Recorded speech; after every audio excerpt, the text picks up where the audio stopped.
누가복음 2장 40절, 51절, 52절 말씀 보시겠습니다. 누가복음 2장 40절 함께 봉독하겠습니다. 아기가 자라며 강하여지고 지혜가 충만하며 하나님의 은혜가 그의 위에 있더라. 예수께서 함께 내려가사 나사렛에 이르러 순종하여 받드시더라. 그 어머니는 이 모든 말을 마음에 두니라. 예수는 지혜와 키가 자라가며 하나님과 사람에게 더욱 사랑스러워 가시더라. 아멘. 할렐루야. 감사합니다. 하나님 안에서 행복한 가정, 건강한 가정이 되시기를 주의 이름으로 축원합니다. 우리가 믿는 예수님, 우리들의 가정에 아이들과 같은 유년 시절을 보내셨습니다. 예수님은 어느 날 갑자기 성인의 모습으로 우리들 가운데 나타나신 분이 아니라 마리아의 몸을 빌어서 세상에 태어나시고 일반인들과 똑같은 유년 시절을 보내면서 청소년 시절을 보내면서 성장하신 분이 우리가 믿는 예수 그리스도십니다. 우리가 함께 읽은 본문 말씀은 예수님의 유년 시절에 대하여 가르쳐주고 있는 성경의 작은 내용 중에 한 내용이에요. 예수님의 공생의 삶의 기록은 많이 있지만 유년 시절에 대한 기록은 거의 없습니다. 거의 없는 기록 중에 한 부분이 오늘 우리가 함께 읽은 본문 말씀입니다. 여기 본문 말씀에 보면 예수님은 유년 시절, 어린 시절 어떤 분이셨다라고 기록해 놓고 있는가 하면 마리아와 요셉 부모에게 아주 사랑스러운 존재이셨음을 기록해 놓고 있어요. 예수 그리스도의 탄생을 살펴보면 마리아와 요셉이 아기 예수를 품에 안을 때 하나님의 특별한 계시 속에서 아이를 얻게 되고 품에 안게 되었습니다. 마리아에게 어느 날 가브리엘 천사가 나타나서 하나님께서 너를 통해서 세상을 구원할 메시아를 보내신다. 그 엄청난 사실을 마리아가 믿음으로 받아들이죠. 하나님의 특별한 계시 속에 아기 예수님이 잉태되어졌습니다. 그 사실을 약혼한 요셉이 알고 조용히 파혼을 하려고 할 때 가브리엘 천사가 다시 요셉에게 나타납니다. 마리아에게 잉태된 아이는 부정한 아이가 아니고 하나님의 뜻과 섭리 가운데 세상을 죄악에서 구원할 예수 그리스도가 잉태되어진 것이다. 그러한 하나님의 특별한 계획의 소식을 요셉이 듣고 요셉도 하나님의 뜻과 계획을 받아들이죠. 그렇게 해서 품에 안게 된 아기가 예수 그리스도세요. 마리아와 요셉이 아기 예수를 품에 안았을 때 얼마나 귀하고 얼마나 사랑스럽고 또 얼마나 특별한 존재로 아기 예수 그리스도를 생각했겠습니까? 또 마리아와 요셉이 아기 예수를 품에 안게 될 때 엄청난 위험이 몰아쳐 오게 되었습니다. 마리아가 하나님의 뜻과 계획을 받아들이는 그 상황 자체도 유대 율법에 의하면 결혼하지 않은 여성이 아이를 갖게 되면 부정한 여인으로 내몰려서 유대 율법에 의해서 돌에 맞아 죽임을 당하는 그러한 일을 당할 수도 있는 그러한 상황임에도 불구하고 마리아는 그 위험을 무릅쓰고 다 하나님의 뜻과 계획을 받아들이죠. 그리고 베들레헴으로 호적하러 갔다가 마리아가 아기 예수를 낳을 때 그때 당시에 왕인 헤롯 왕이 다른 왕이 태어났다는 동방박사의 말을 듣고 베들레헴 지역의 2살 이하의 어린 아이들을 전부 살육해서 죽여버립니다.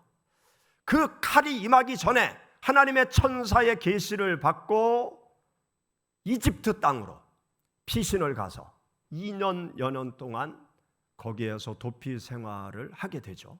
그리고 헤롯이 죽고 난 다음에 아기 예수를 품에 안고 나사렛 동네로 와서 예수를 양육하게 되어집니다.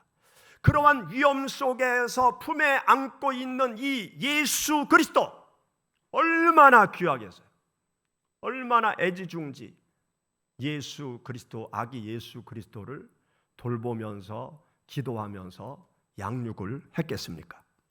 이러한 어려움 속에서 마리아와 요셉이 아기 예수를 품에 안고 양육하고 있었기 때문에 마리아와 요셉에게 있어서 아기 예수님은 너무너무나 사랑스러운 존재였던 것이죠. 그래서 우리가 함께 읽은 여기 51절, 52절 말씀에 보면 마리아와 요셉이 예수 그리스도에 대해서 어떻게 생각하고 있는지, 또 어떻게 느꼈는지, 또 주위 사람들이 아기 예수를 어떻게 보고 있었는지, 그것을 기록해 놓고 있어요. 여러분들 다시 51절, 52절 말씀 우리 읽어보시죠. 예수께서 함께 내려가사 나사렛에 이르러서 순종하여 받드시더라. 그 어머니는 이 모든 말을 마음에 두니라. 예수는 지혜와 키가 자라가며 하나님과 사람에게 더욱 사랑스러워 가시더라. 아멘. 여기 보면 예수는 지혜와 키가 자라가며 하나님과 사람들에게 더욱 사랑스러워졌다. 그렇게 기록해 놓고 있어요. 마리아와 요셉에게는 물론이고 주위에 있는 많은 사람들에게도 사랑을 받는 존재로 성장해 가셨음을 여기 기록해 놓고 있습니다. 자녀들이 부모에게 가장 귀한 존재죠. 자녀들은 부모에게 가장 생명과 같은 존재예요.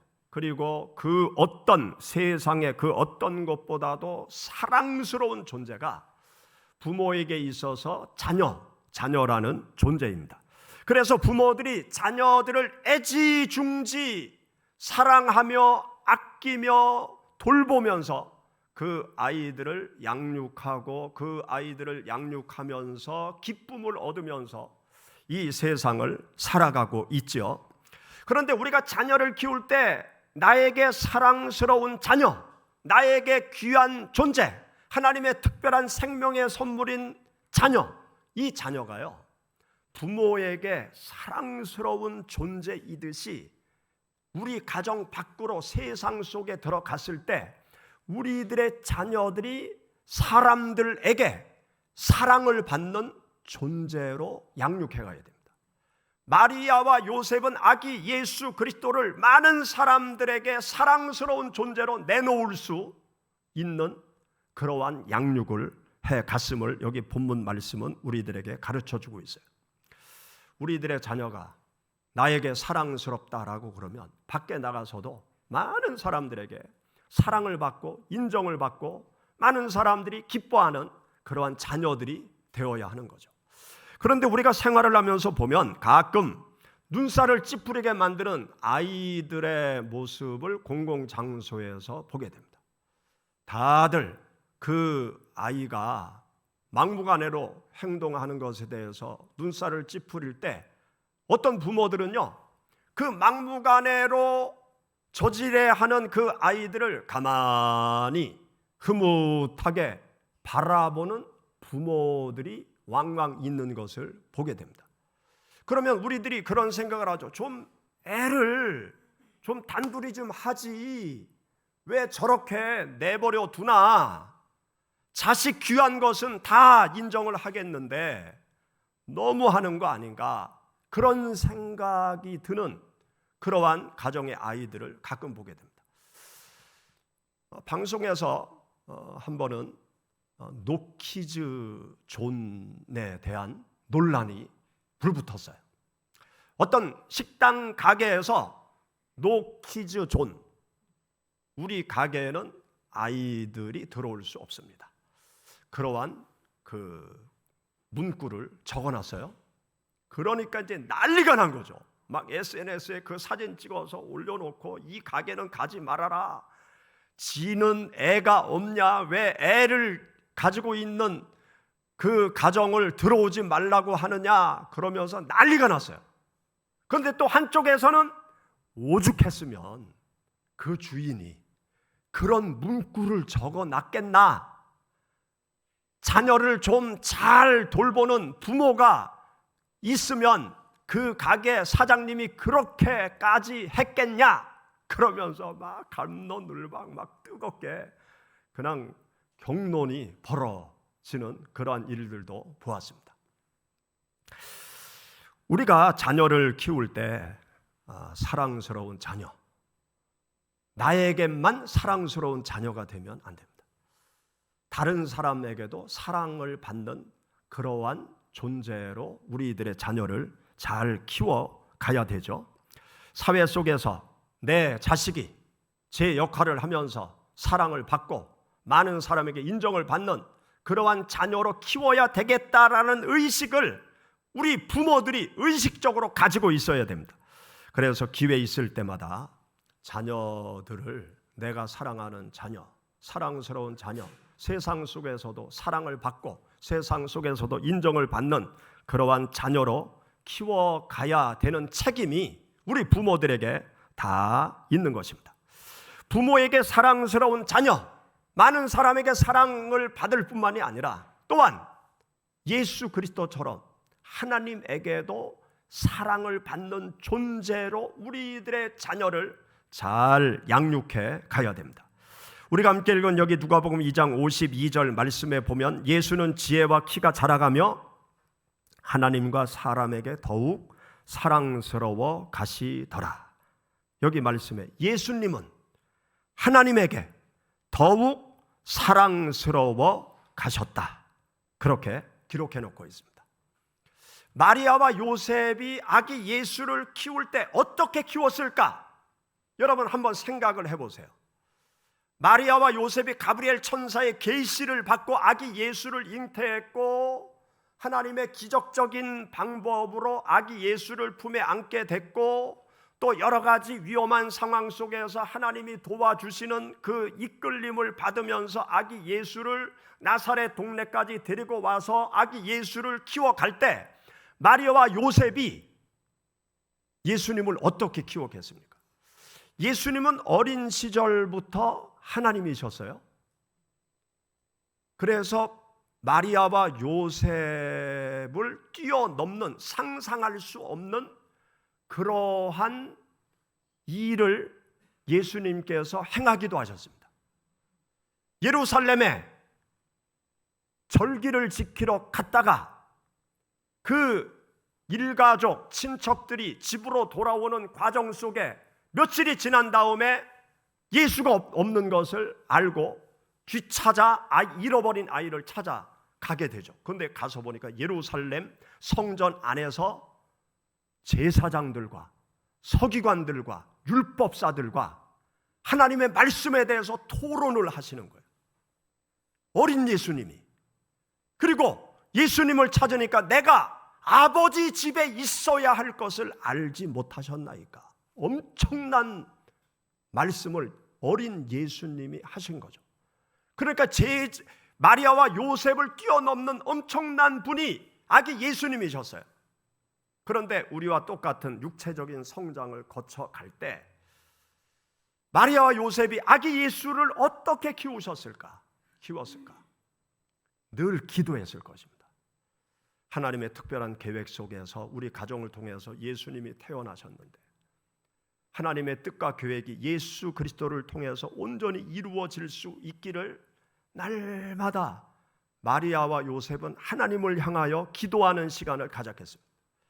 그리고 아기 예수 그리스도가 장차 이 세상을 구원할 메시아로 활동하기 전까지 마리아와 요셉은 자식의 삶에 누가 되지 않도록 하기 위해서 그 누구보다도 철저한 믿음 생활을 하지 않았겠습니까?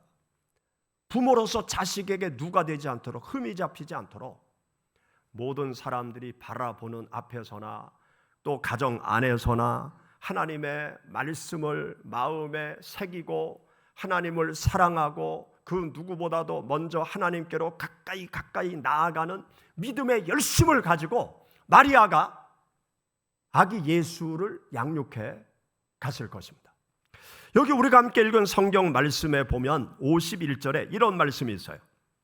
예수께서 함께 내려가사 나사렛에 이르러 순종하여 받드시더라. 그 어머니는 이 모든 말을 마음에 두니라. 마음에 두었다는 것. 무엇을? 이 말을. 하나님의 특별한 계시의 말씀, 아기 예수 그리스도를 통해서 세상을 구원하신다. 아기 예수가 세상을 구원할 메시아다. 이스라엘 백성들이 기다리는 다윗의 자손 메시아가 바로 이 아들이다. 그것을 천사가 알려준 그 계시의 말씀을 마리아, 요셉 마음에 깊이 담았다는 거예요. 그 마음에 깊이 담았다라는 것은 하나님의 말씀을 마음에 담고 그 말씀이 온전히 예수 그리스도를 통해서 이루어지기를 사모하는 마음을 가지고 하나님께로 가까이 나아가 기도했고 그 말씀을 마음에 두고 예수 그리스도 앞에 누가 되지 않는 열심 있는 성실한 믿음의 길을 걸어갔다는 것을 우리들에게 가르쳐주고 있는 것입니다. 유대인들은 늘 식탁 앞에서 하나님의 말씀을 암송했어요. 신명기 6장 6절 이하의 말씀을 4절 이하의 말씀을 암송하면서 집에서나 또 밖에서나 일을 할 때나 쉴 때나 자녀들을 열심히 하나님의 말씀으로 가르치는 일을 했어요. 마리아도 그렇게 했을 것입니다. 여러분, 신명기 6장 말씀 우리 한번 찾아보시죠. 신명기 6장 우리 4절 말씀부터 6절의 말씀 같이 봉독하겠습니다. 이스라엘아 들으라. 우리 하나님 여호와는 오직 유일한 여호와이시니 너는 마음을 다하고 뜻을 다하고 힘을 다하여 내 하나님 여호와를 사랑하라. 오늘 내가 네게 명하는 이 말씀을 너는 마음에 새기고 내 자녀에게 부지런히 가르치며. 아멘. 여기 말씀에 보면 부모에게 하나님께서 하시는 말씀이에요. 부모에게 하나님의 말씀을 마음에 새겨라. 그리고 마음을 다하고 뜻을 다하고 힘을 다하여 하나님을 사랑해라. 그러면서 자녀에게 부지런히 하나님의 말씀을 가르치라는 거예요.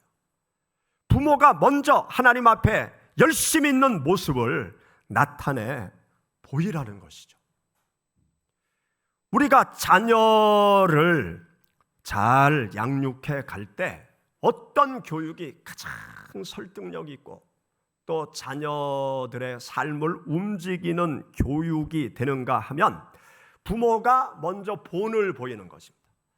내 자녀가 믿음 생활을 열심히 하는 훌륭한 하나님의 자녀가 되게 하려면 내가 말로 하는 것이 아니라 나의 삶으로 자녀에게 하나님을 열심히 섬겨 나가는 모습을 보여줘야 돼요. 그러면 자녀들이 나의 뒤를 따라오게 되는 것입니다. 교육을 할 때 그런 말이 있죠. 자녀는 부모의 뒷모습을 보고 자란다. 자녀들이 내 앞에서 우리 부모님이 나에게 말씀하시는 그 말, 잔소리하는 그 말을 듣고 따라가는 것이 아니라 부모님이 하는 것을 그대로 본다는 거예요. 뒷모습을 보고 그대로 따라간다는 거예요. 여러분들의 자녀를 믿음 생활 잘하게 하려면 앞에서 막 말하지 말고요. 나를 따라와라. 그러면서 내가 먼저 교회 가고요. 내가 먼저 하나님 앞에 기도하러 가고 내가 먼저 집에서 TV 보지 말고 성경 좀 봐라 그러지 말고 게임하는 아들 앞에 성경책 들고 가서 성경책 보고 계세요. 그러면 지도 양심이 있지 계속 게임을 할 수 있겠어요? 게임하다가 슬며시 컴퓨터 끄고 나중에 아이고 우리 아버님이 고문을 하셨네. 내가 게임할 때 와서 성경 보셨어. 그러면서 성경을 본다고요. 자녀들은 부모의 뒷모습을 보고 성장해 가는 것입니다. 그래서 우리가 자녀들을 양육해 갈 때 솔선수범하는 그러한 모습을 먼저 나타내 보여야 되는 것입니다. 한때 우리 한국교회에 큰 감동과 은혜를 끼쳤던 원종수 권사님의 간증 이야기가 있습니다. 그 원종수 권사님이 대전분이에요. 대전에서 성장하고 옛날 대전대학교 명문고, 대전고등학교를 거쳐서 서울대학교 의대를 거쳐서 미국으로 유학 가서 이제 의학 박사까지 받고 이제 의사를 미국에서 개업을 했죠. 그런데 그분의 어머니는 그 선교사님을 돕는 그러한 일을 한 것 같습니다. 지금의 선화동, 그 선화동에 옛날 법원도 있었고 뭐 대전 그 시장 집도 있었고 그쪽이 부천이었거든요. 그쪽에 선교사님들이 옛날에 많이 사셨는데 그 선교사님 집에 가서 일을 하시면서 늘 새벽 기도를 거르지 않고 열심히 새벽 기도를 다니셨대요. 새벽 기도 갔다 오시면 그 아들 방에 들어와서 기도를 해주고, 또 금요일 날 철야기도 갈 때 또 종수 아들을 데리고 가서 철야기도도 같이 하고, 그러면서 그 부모님이 열심히 믿음 생활을 하신 거예요. 그런데 어느 날 새벽기도 갔다 오시는 어머님이 거지를 집으로 데리고 왔다는 거예요. 그러면서 종수야, 이 아저씨 목욕을 시켜드려라 그러더래요. 그래서 어머님이 말씀하셔서 그 거지를 목욕시켜 주려고 왔더니 너무너무 냄새가 나가지고 그 옷을 벗길 수가 없더래요. 그래서 옆에 가서 나뭇가지 하나 꺾어서 이렇게 옷을 벗겨가지고 그 거지 아저씨를 목욕시켜 드렸다는 거예요. 그리고 이제 세월이 흘러 미국에서 병원 개원을 했는데, 병원 개원을 해도 환자들이 안 오는 거예요. 하루에 1명, 뭐 2명. 그래서 처음에는 환자 한 분이 오면 그냥 진료만 하는 게 아니고 인생 상담까지 해줬대요. 뭐 1시간, 2시간 뭐 건강 상담도 하고 인생 상담도 하고, 그러면서 목사님들이 오시면 다 무료로 진료를 해줬대요. 그런데 가끔 흑인 목사님이, 나이 많이 드신 할아버지 흑인 목사님이 병원을 찾아오신대요. 그러니까 여러 번 찾아오실 때마다 다 무료로 진료를 해줬다는 거예요. 그런데 한 번은 그 흑인 노인 목사님이 진료가 끝난 다음에 그러시더래요. 제가 의사 선생님을 위해서 기도를 해줘도 되겠느냐고. 그래서 그럼 감사하죠. 그래서 진료실에서 무릎을 꿇고 그 흑인 목사님의 안수 기도를 받게 되었다는 것입니다. 그런데 그 이후에 이상한 기적이 벌어졌어요. 환자들이 몰려오기 시작합니다. 그러면서 엄청나게 소문이 나고 성공한 의사가 되었어요. 그런데 그분이 간증을 할 때 어떤 간증을 하는가 하면, 내가 이렇게 잘 나가게 된 것은 거지 아저씨를 목욕시켜줘서 그런 것 같다고. 그리고 그 흑인 할아버지 목사님의 축복 기도를 받아서 그렇게 된 것 같다고. 그런데 그분의 신앙생활의 바탕은 그의 어머니입니다. 어머니가 어릴 적부터 열심히 기도를 해주고 또 선한 일을 하는 것을 몸소 보여주시고, 또 늘 철야 기도 갈 때도 같이 데리고 가서 기도를 하고, 그러면서 어머니의 신앙을 잘 물려받아서 본인이 하나님을 잘 믿고 하나님의 축복을 받게 되었노라고 그런 간증하는 것을 보았습니다. 사랑하는 여러분, 우리가 자녀들을 양육해 갈 때 자녀들이 잘 되기를 바라잖아요. 자녀들이 잘 되기를 바라는 마음으로 부모들이 자녀들에게 물려주고 싶은 것들이 있어요. 아파트 하나는 물려줘야지. 내가 돈을 모아서 현찰을 좀 물려줘야지. 그런 부모들이 많죠. 그런데요, 여러분, 자녀들에게 아파트 물려주는 것보다 더 중요한 것이 있습니다. 신앙의 유산을 물려주세요. 자녀들에게 돈을 물려주는 것보다 더 중요한 게 있어요. 신앙의 유산을 물려주세요.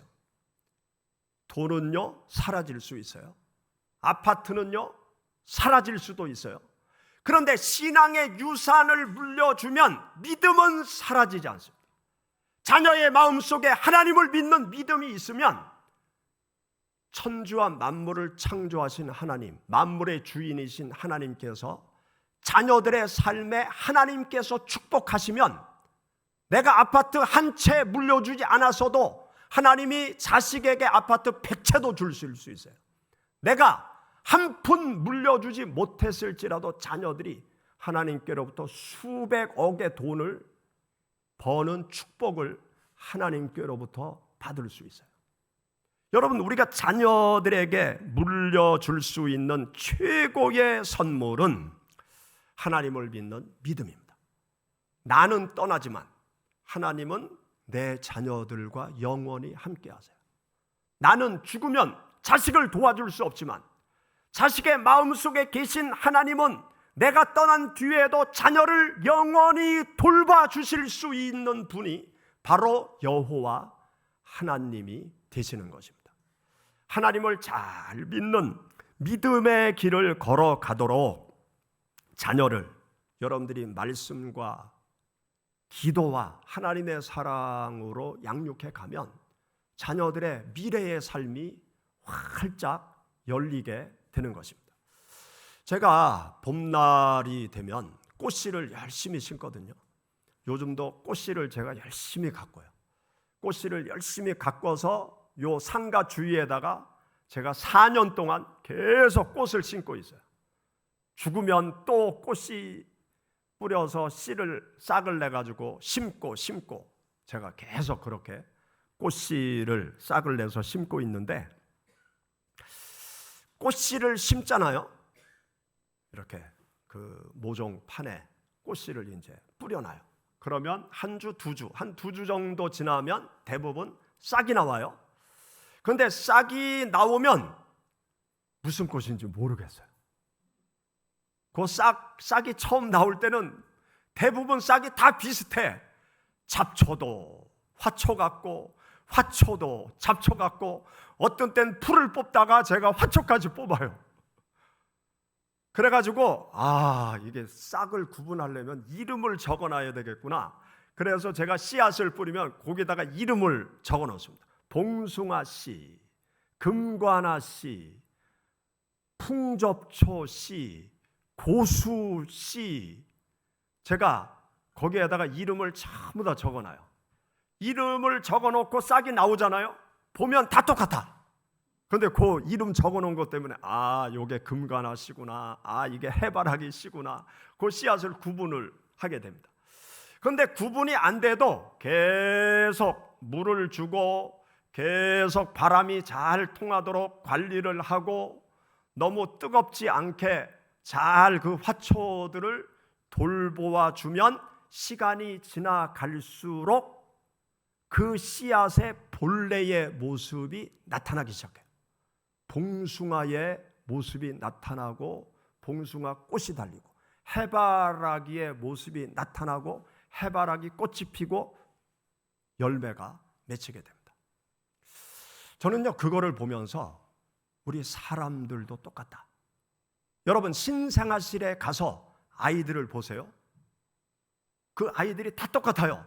여기 손목에 개똥이라고 표식을 해놓은 것을 보지 못하면 내 애가 저 애 같고 이 애가 저 집 것 같고 헷갈려요. 처음 간 사람들은 전혀 구분해요. 다 똑같아. 그놈이 그런 것 같고 머리털도 안 나고. 그런데 그 아이를 사랑과 정성을 가지고 부모가 열심히 양육을 해가면 점점 아이의 모습이 또렷이 나타나면서 엄마 닮았네, 아빠 닮았네, 할머니 닮았네, 할아버지 닮았네, 그 모습이 점점점 드러나요. 그런데요, 초등학교 들어가도 애들 다 똑같아요. 그놈이 그놈 같아. 이놈이 어떤 인물이 될지 알 수가 없어요. 이 중에 대통령이 나올지, 아니면 이 중에 과학자가 나올지, 이 중에 선생님이 나올지, 의사가 나올지, 초등학교에서 아이들을 가만히 보면 몰라요. 그런데 부모가 계속적으로 사랑과 정성을 가지고 돌보고 뒷바라지를 계속 하다 보면 그 아이의 독립적인 인격체로 사회에 우뚝 서고 삶의 자리에 뿌리를 내리고 세상에 유익한 유익을 끼치는 그러한 인물로 우뚝 서게 되는 것을 보게 되어집니다. 여러분, 우리 개개인은요, 태어날 때부터 하나님의 역사하심 속에 이 세상에 태어난 거예요. 어떤 사람은 봉숭아 씨로 세상에 태어났습니다. 어떤 사람은 해바라기 씨로 이 세상에 태어난 거예요. 어떤 사람은 족두리 꽃으로 이 세상에 태어난 거예요. 우리는 분간을 할 수 없어요. 그런데 하나님 편에서 보면 우리 모든 개개인이 이 세상 속에서 자기의 할 일을 가지고 자기의 삶의 자리에서 세상 속에 자기의 영향력을 끼치면서 살아가도록 하나님이 이미 계획을 해놓으셨어요. 우리는 모르죠. 우리의 자녀의 미래도 모릅니다. 그렇지만 자녀들을 하나님의 말씀으로, 하나님의 사랑으로, 눈물의 기도로 자녀를 계속 양육해 가면 하나님의 축복된 인물로 세상 속에 우뚝 서게 되어집니다. 여러분, 여러분들의 자녀를 내가 만들려고 하지 마세요. 채송화 씨앗을 봉숭아로 만들려고 잡아 끌고 막 업고 갈고 해 본들 죽기만 해요. 내 자식을요, 내 마음대로 만들려고 하지 마세요. 내 자식은요, 하나님이 보낸 자식이에요. 하나님이 그 아이에게 주신 달란트가 다 있는 것입니다. 우리는 모르잖아요. 그래서 우리가 하나님 앞에 기도하는 거예요. 그래서 하나님의 말씀의 양분을 자녀들에게 계속 주는 거죠. 하나님을 믿는 믿음의 마음을 그 아이가 갖도록. 그러면 하나님 안에서 하나님께서 그 영혼을 통해서 이 세상 속에 하고자 하시는 놀라운 일들을 나의 자녀가 이루어가는 것을 삶 속에서 경험할 수 있습니다. 하나님께서 여러분 가정에 사랑스러운 자녀를 허락해 주셨어요. 그 자녀를 말씀과 눈물의 기도와 하나님의 사랑으로 잘 양육해서 하나님께서 원하시는 이 사회의 사랑을 받고 꼭 필요한 하나님의 자녀들로 양육해 가시기를 주의 이름으로 축원합니다. 기도하겠습니다.